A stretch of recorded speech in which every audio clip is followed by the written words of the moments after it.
করা হয়েছে।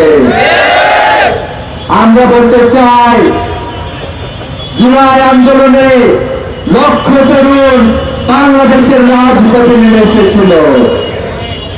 সকল তরুণ জুলাই আন্দোলনের পরে আমরা যার যার অবস্থায় ফিরে গিয়েছি। আমাদের বন্ধু, আমাদের ভাই শরীফ উসমান হাদী, উনি এই সমাজকে পরিবর্তনের জন্য এই রাজপথে থেকে তার কার্যক্রম পরিচালনা করে গিয়েছেন। আমরা মনে করি শরীফ উসমান হাদী শুধুমাত্র শরীফ উসমান হাদী নয়, শরীফ উসমান হাদী লক্ষ তরুণের একজন প্রতিনিধি।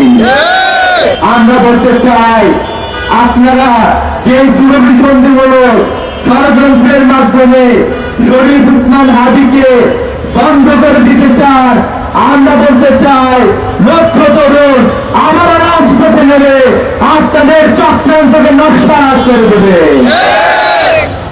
লক্ষ তরুণ বসে আছে আমাদের কথাগুলো শরীফ উসমান হাদী বলেছে। আমরা জানি শরীফ উসমান হাদী বলেছে ফ্যাসিবাদের বিরুদ্ধে, শরীফ উসমান হাদী বলেছে বাংলাদেশ স্বাধীনতা সার্বভৌমত্বের পক্ষে, শরীফ উসমান হাদী কথা বলেছে এদেশে ভিনদেশী তাবেদারদের বিরুদ্ধে। তাই আমরা বলতে চাই, এই হামলা কোন বিচ্ছিন্ন ঘটনা নয়, বরং এই হামলা বাংলাদেশের তরুণ সমাজের বুকের মধ্যে একটি গুলি চালানো।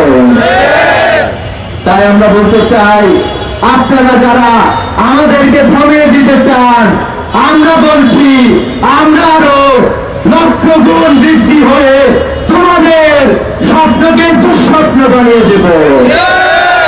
আমরা দেখেছি বিভিন্ন ধরনের সংবাদ আমাদের কাছে আসতেছে, বিভিন্ন ধরনের সংবাদ আমাদের কাছে এসেছে।